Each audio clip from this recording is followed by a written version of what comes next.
names are Comrade Peter Mokaba of Psycho and Comrade Winnie Mandela, one of our leaders, and the wife of our leader, Comrade Nelson Mandela. We are speaking from the home of Comrade Nelson Mandela in Soweto, and you are now watching South Africa Now. Global Vision presents the television news magazine of Southern Africa. It doesn't exist on television, and it doesn't exist. I would actually appeal to the world that information is there and can be found. Because it is important that people know what is happening. This week, South Africa Now presents these stories. She has been waiting for Nelson Mandela to return for a quarter of a century. And now, as their reunion seems imminent, Winnie Mandela sits down for an exclusive interview, her first this year. You know, very few people realize what the government is doing to us as family. The tendency is to forget the brutalizing and traumatizing effect this whole exercise has on the family and ourselves. These are the schools from which black South Africans are flunking out in droves. Our background report looks at an educational system that has failed generations of students. It's so structurally inefficient that it gives kids the impression that education is unimportant. And in our culture segment, a song about Winnie Mandela from a South African jazz singer brought to this country by Duke Ellington. This week, you'll meet Satima B. Benjamin. I don't know of a more beautiful, courageous woman. I just don't know anyone as wonderful as she is. All of these stories and more this week on South Africa Now. But first, Uncensored News with Fana, Kekana and Carolyn Craven. Dumelang. Fana Kekana is on assignment. The Mandela excitement is growing as recently released ANC leaders inside South Africa are traveling to Lusaka for political discussions that seem part of a reorganization. The recently freed Walter Sisulu, one of Mandela's closest political associates, will be leading the delegation. He spoke with us in his home in Soweto. The real reason for the meeting is briefing us about the Jones situation. That sort of get our ideas again more closer together. We have been separated for such a long time, and we may have emphasized certain things which others may not think unnecessarily should be emphasized today, so that all that connection sort of produce harmony and happier situation. And in New York, Archbishop Trevor Huddleston, a leader of Britain's Anti-Apartheid Movement and the International Defense and Aid Fund, announced plans for an international effort to welcome Mandela home.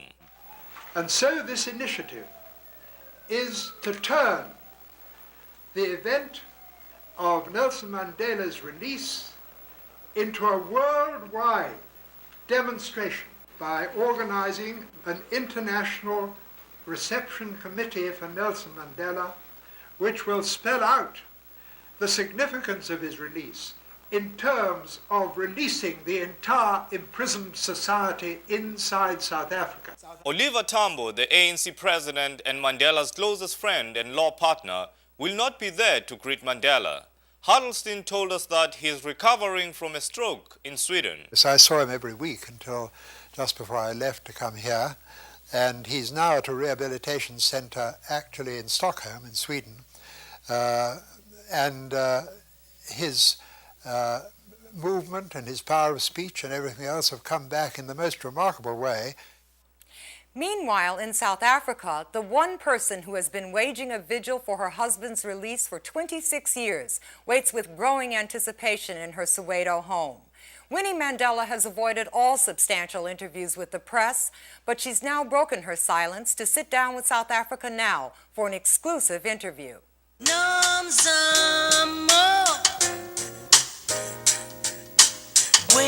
Mandela,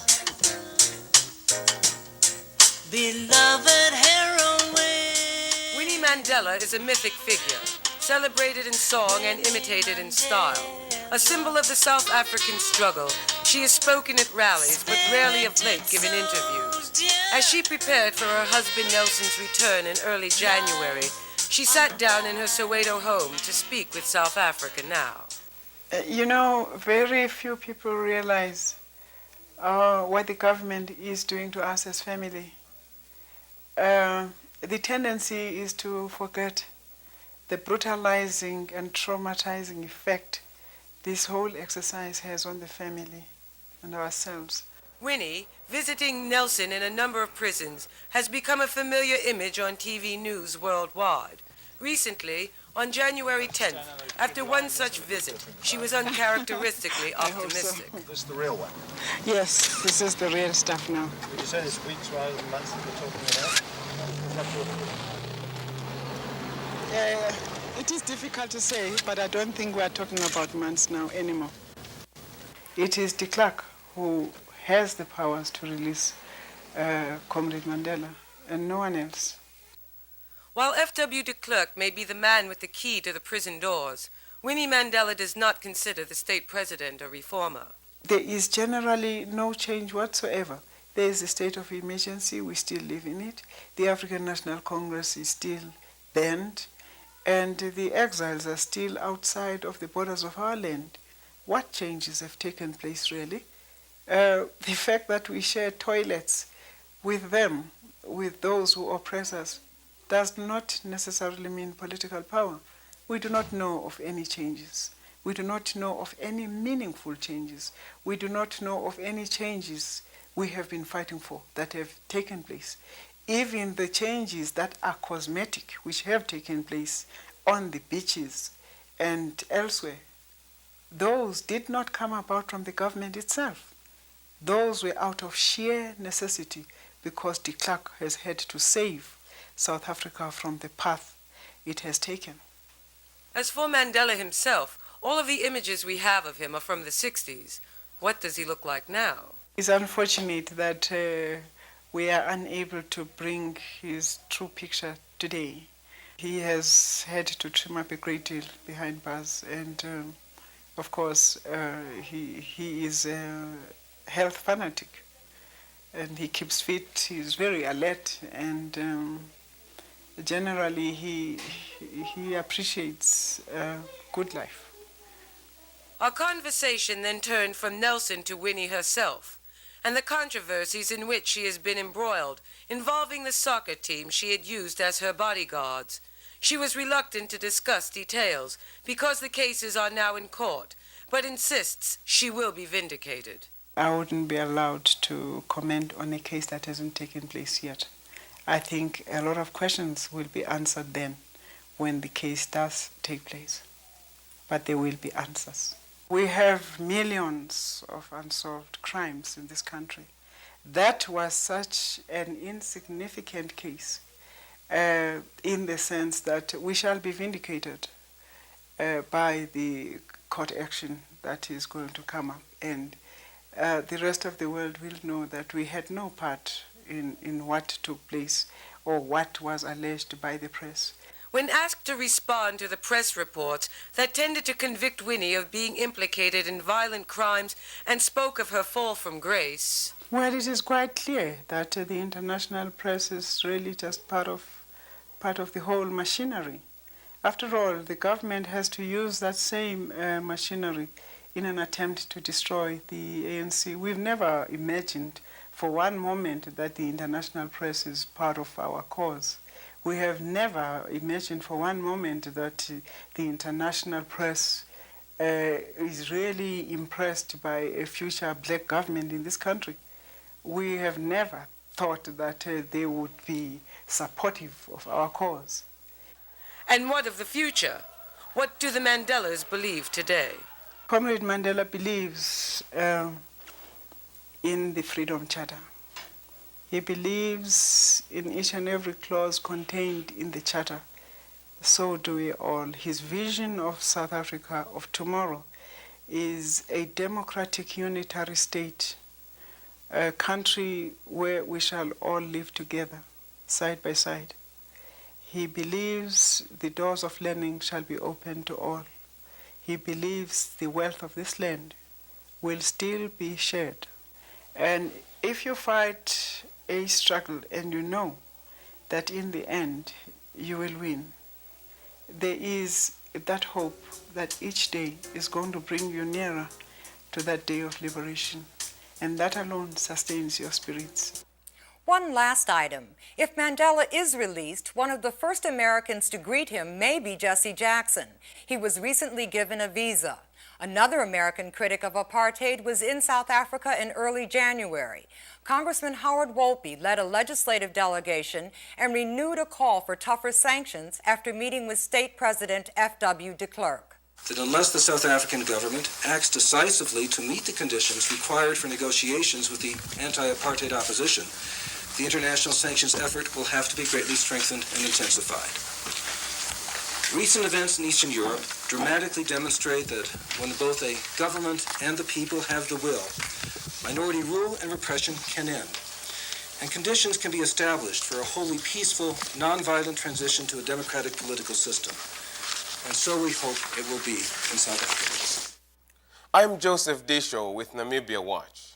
Infighting and haggling over a controversial clause in Namibia's draft constitution has forced postponement of a much-anticipated meeting of the Constituent Assembly. The clause, introduced by SWAPO, the winners of the recent elections, would allow the government to hold detainees for 90 days without trial. It was dropped after facing bitter rejection from opposition parties led by the Democratic Turnhalle Alliance. However, it found its way back into the document, causing disagreement which delayed the ratification of the Constitution. This new development threatens to slow the entire process leading to independence. We will continue to follow this story. In other news, at least 8 black railroad workers were killed in one of a number of bitter strikes that South African workers have been waging to raise salaries and improve their conditions. The deaths followed fighting between strikers and scabs. Eyewitnesses say the police were supporting the strike breakers, who are also referred to as vigilantes. The vigilantes took rocks from the railway tracks and smashed the windows of the trains and began to attack the striking workers and the commuters. The police, according to accounts, fired tear gas into the train compartments, forcing the striking workers out of the compartments, where they were further attacked by the vigilantes. As black South Africans approach 1990 with the anticipation of major changes, a leading black American looks back at the Southern African issues of 1989 from his perspective. Here's a commentary from Randall Robinson of TransAfrica. Sometimes history catches up with us with a vengeance, surprising all the experts. No one could have predicted that 1989 would turn into the watershed year worldwide that it has been. And that's true in Southern Africa as well, because it's the people, not the prognosticators, who ultimately make history. Back in January, the Anti-Apartheid Movement was down in the dumps.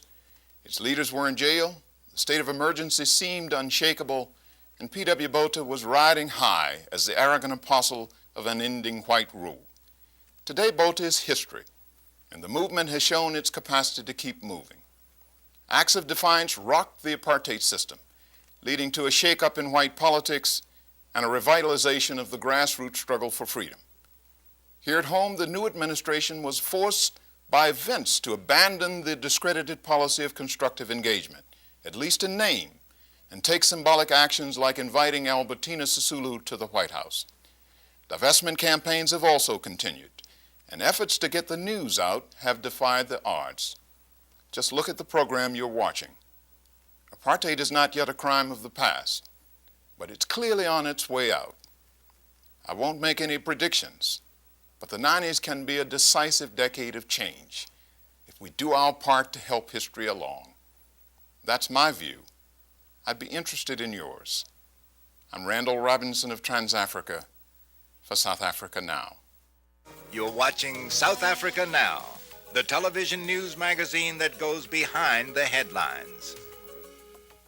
Last week, educators and parents in South Africa's black communities met to discuss the crisis in education that this past December resulted in 75% of black students failing year-end exams, while 96% of whites passed. Only one black student out of 100,000 had an A average, and less than 10% qualified for admission to universities. Why? The answer, critics say, is to be found in the apartheid education system that we have examined and found criminally wanting. A school day in Soweto, 1989. These young people have no school to attend. They've been expelled for being part of the student movement. In 1986, student activists marched in the streets and confronted police. Here, tear gas was lobbed into a school. Police with whips invaded the campus.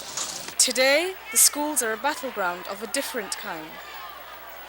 The hot war has become a cold war as students and parents struggle with government authorities over control of the black education system of South Africa. Our problem is we can't talk to the press.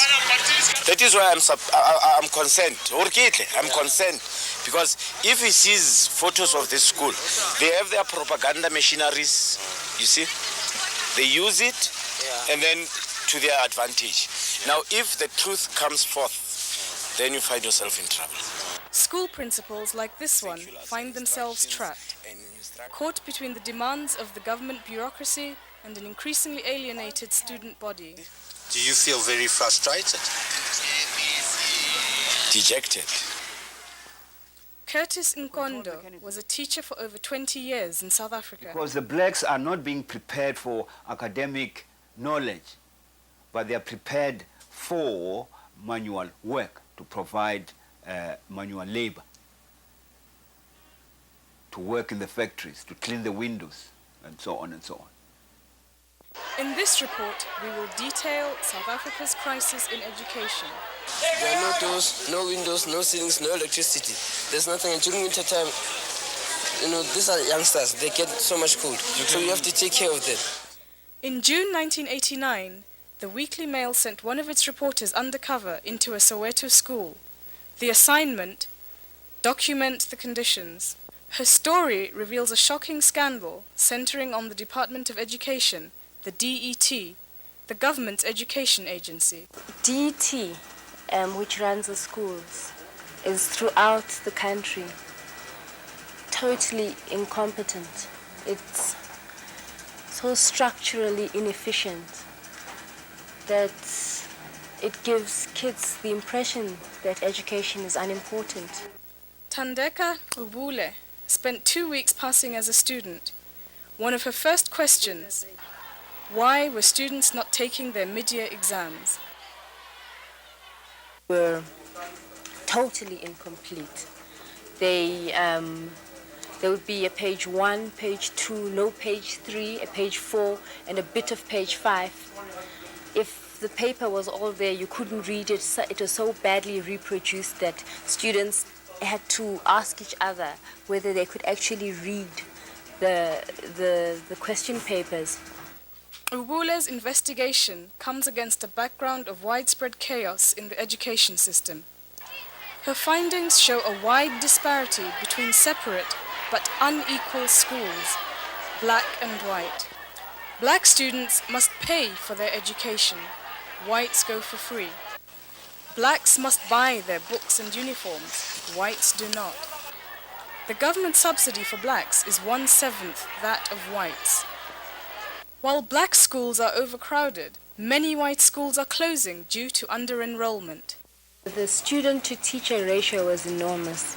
How one teacher can teach 42 classes a week, periods a week, and teach those to classes of 60 to more students who are all restless because they can't sit properly, who are hungry, who just don't see the point of being there because the whole thing is so disorganized. Teachers who support movements for change have it the hardest. Last year, 63 teachers were detained and many others were blacklisted, making it impossible to teach in the system. The state of emergency has clamped down on the state of education. The DT regards teachers as part of their structure and there to enforce DT regulations. Another issue: underqualified teachers hired by the DET. According to the Carnegie Corporation study, Uprooting Poverty, the South African Challenge, over 2/3 of all teachers in black schools did not graduate from high school.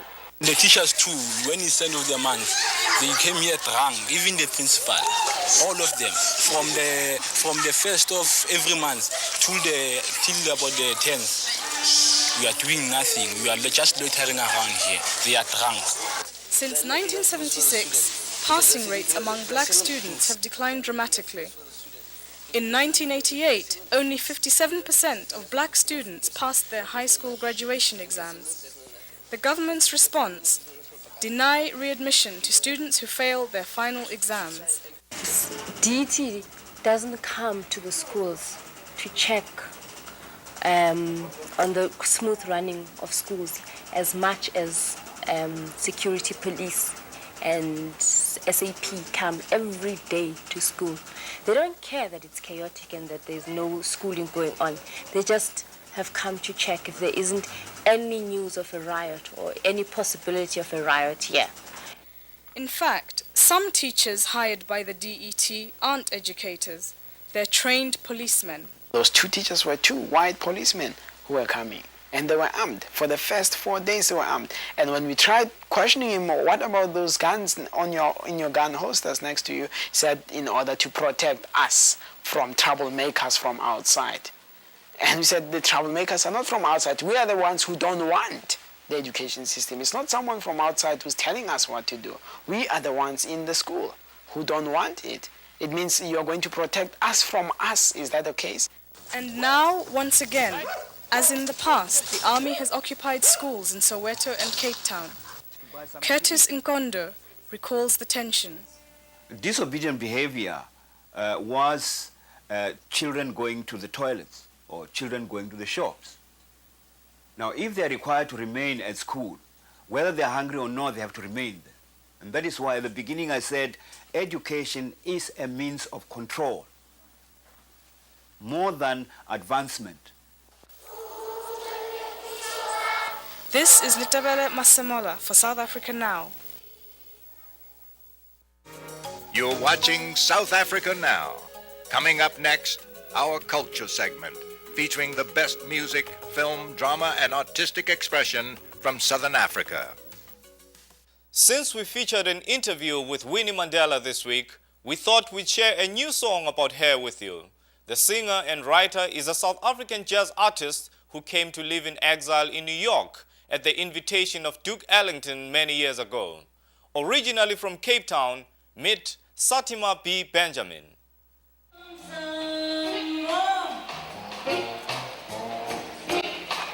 Winnie Mandela,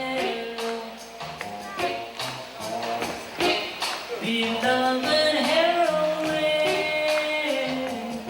Well, other than my own mother, who just passed on about 2 years ago, I don't know of a more beautiful, courageous woman. I just don't know anyone as wonderful as she is. I think that the path that she's dedicated her life to requires also, I mean, this tremendous amount of courage, you know, and put your life on the line. Lonely nights, all filled with tender, sweet memories of him. Satima has performed her tribute to Winnie worldwide. Here she sings in Switzerland at the Montreux Jazz Festival. Satima, you were born in Cape Town, South Africa. What inspired you to start singing jazz music? The reason I was attracted to it is it's an improvised way of looking at music, and you can add your own personal statements to it, and nobody says you can't do this and you can't do that. Satima and her husband Abdullah Ibrahim left South Africa at Duke Ellington's urging as the political situation there deteriorated. It's indicative of what that regime has done. I mean, we know this is one of their formulas for breaking up the family units. I know that kind of pain. I mean, at moments for me, even being away from South Africa, when I felt, I mean, this is just too rough, I can't take it anymore, you know? And you can think about Winnie and say, what is your problem? What do you mean you can't take it anymore? Think about her. Does Winnie know about the song, that you've written a song about her? Yeah, she does. And how did she and find her? I contacted her briefly for a moment, and she was happy, and I was happy that she knows. I think we should let our leaders and our heroines know that when we know what they stand for, we know what they're doing, that we love them dearly, because there's so much they give us, and as an artist, I mean, I think it's imperative that you give something back. You'll be able to buy the song in February on the Anja label. The title of the album is Love Light. Love light to me is one's inner essence that's reflected in the way that you, not the way you talk about it, but in the way you actually live your life. I feel someone like Winnie, she does that.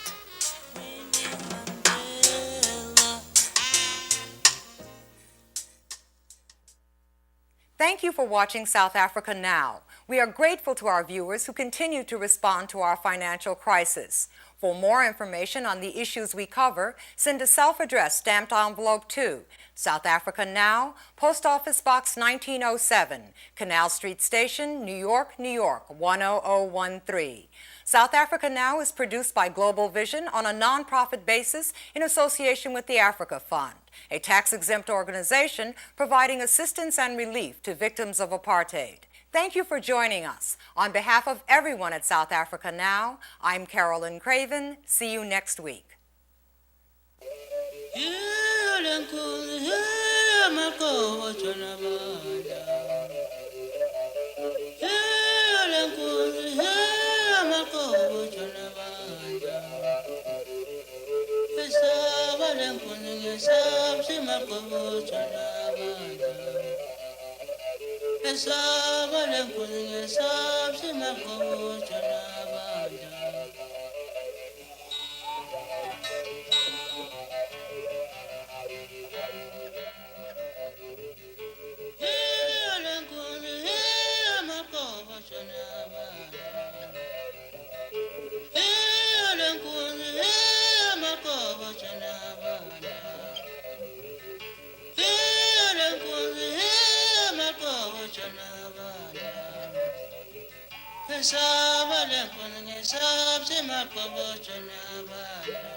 South Africa Now is also supported by public television viewers like you.